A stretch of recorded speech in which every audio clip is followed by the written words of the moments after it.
रहमत दा मींह बरसा मौला मेरी सुक्की हुई खेती नू हरा कर दे। वल सुक गई आस उम्मीद वाली, वल सुक गई आस उम्मीद वाली, पानी रहमत दा पाके हरा कर दे। नेकी नहीं कीती मुजरम हाँ तेरा मौला, नेकी नहीं कीती मुजरम हाँ तेरा, उम्मती यार दा समझ के बरी कर दे। नबी नूर रब नूर के ते कोई नहीं हुजूर जया, नबी नूर रब नूर के ते कोई नहीं हुजूर जया, रब दे दिलदार जया ते कोई नहीं हुजूर जया। नूर नल नूर नु संवार के है घलिया, मीम वाले कुंड नु उतार के है घलिया।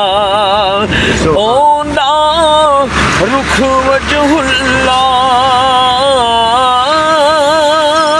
ओंदा रुख वजहुल्ला, नूर नल नूर नु संवार के है घलिया, मीम वाले कुंड नु उतार के है घलिया, मीम वाले कुंड नु उतार के है घलिया।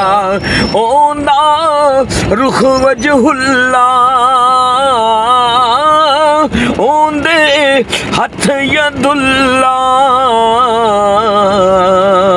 ओ मज़हर ज़ात खुदा ते कोई नहीं हुजूर जया, नबी नूर रब नूर कया ते कोई नहीं हुजूर जया। जुल्फ वल्लैल ते शम्स दा चेहरा है, चेहरे ते तू आ यासीन दा सेहरा है, चेहरे ते तू आ यासीन दा सेहरा है। ओंदा रुख वजहुल्ला, ओंदे हथ यदुल्ला,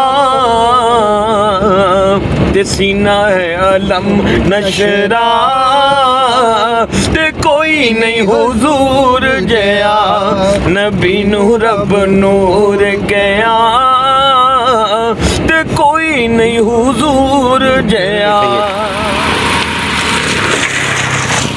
जी मुअज़्ज़ज़ नाज़रीन, मेरे नाल कारी मज़हर इकबाल फरीदी साहब ने असी गए थे दरअसल सहीवाल आसे, और सहीवाल जो असी पहुँचे तो जनाब उत्थे बड़ी सारी बारिश है, सानू फिर वापस आना पिया।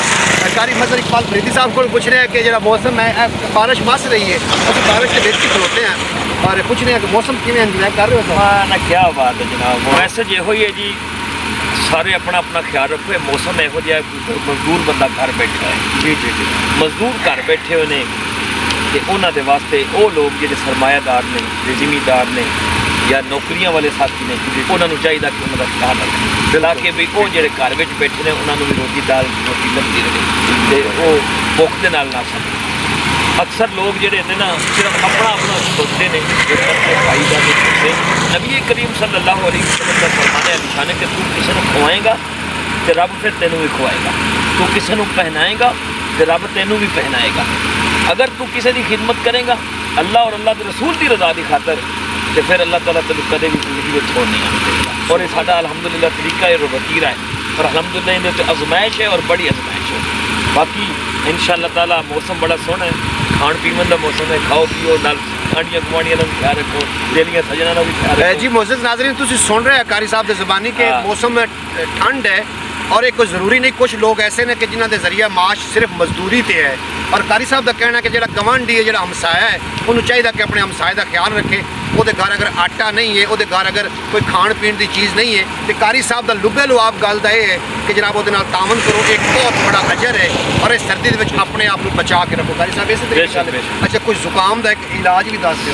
जुकाम का बेहतरीन इलाज ये है कि जे लौंग डेली एक लौंग मूँह में चबा के रात को सौ जाओ। लौंग एक ऐसी ताकतवर चीज़ है, अल्लाह ताला ने भी बड़े फायदे रखे हैं। जो बंदा लौंग हर रोज़ एक इस्तेमाल करे, रात को सौन लगे या सुबह निहार में ਮੂੰਹ ਦੇ ਅੰਦਰ ਚਬਾ ਕੇ ਉਸਨੂੰ ਪਾਣੀ ਨਾਲ ਨਿਕਲ ਲਵੇ ਤੇ ਉਹ ਜ਼ੁਕਾਮ ਵਾਸਤੇ ਨਜ਼ਲਾ ਜ਼ੁਕਾਮ ਖਾਂਸੀ ਤੋਂ ਬਾਕੀ ਸਾਰੀਆਂ ਬਿਮਾਰੀਆਂ ਤੋਂ ਮਜ਼ਬੂਤ ਰੱਖਦਾ। ਔਰ ਲੌਂਗ ਦੀ ਖਸੀਅਤ ਇਹ ਵੀ ਹੈ ਜਿਹਦੇ ਪਸੀਨੇ ਵਿੱਚ ਬਦਬੂ ਆਉਂਦੀ ਜਾਂ ਮੂੰਹ ਦੇ ਵਿੱਚੋਂ ਕਬਜ਼ ਹੋਣ ਦੀ ਵਜ੍ਹਾ ਤੋਂ ਜਾਂ ਮਿਹਦੇ ਦੇ ਖਰਾਬ ਹੋਣ ਦੀ ਵਜ੍ਹਾ ਤੋਂ ਬਦਬੂ ਆਵੇ ਉਹ ਲੌਂਗ ਜਿਹੜਾ ਹੈ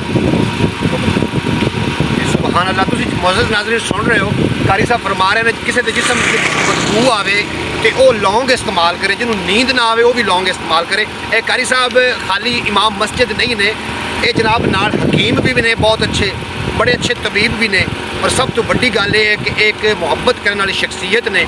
ਜਦੋਂ ਵੀ ਜਨਾਬ ਮੈਨੂੰ ਮਿਲਦੇ ਨੇ ਤੇ ਇੰਜ ਮਹਿਸੂਸ ਹੁੰਦਾ ਹੈ, ਇੰਜ ਦਿਲ ਕਰਦਾ ਹੈ ਕਿ ਬੰਦਾ ਇਹ ਕਾਰੀ ਸਾਹਿਬ ਕੋਲ ਇੱਕ ਮਿੰਟ ਵਾਸਤੇ ਜੁਦਾ ਨਾ ਹੋਵੇ। ਲੇਕਿਨ ਤੁਹਾਡੇ ਕੋਲ ਇਜਾਜ਼ਤ ਲੈਣ ਦਾ ਟਾਈਮ ਆ ਗਿਆ, ਬਾਰਿਸ਼ ਵੀ ਆ ਗਈ ਹੈ ਤੇ ਕਾਰੀ ਸਾਹਿਬ ਕੋਲ ਇਜਾਜ਼ਤ ਲਈਏ। ਮਿਲਦੇ ਹਾਂ ਇਨਸ਼ਾ ਅੱਲਾਹ ਤਾਲਾ ਕਿਸੇ ਨਵੇਂ ਵਲੌਗ ਨਾਲ। ਤੁਹਾਡਾ ਤੇ ਮੇਰਾ ਰੱਬ ਰਾਖਾ। ਪਾਕਿਸਤਾਨ।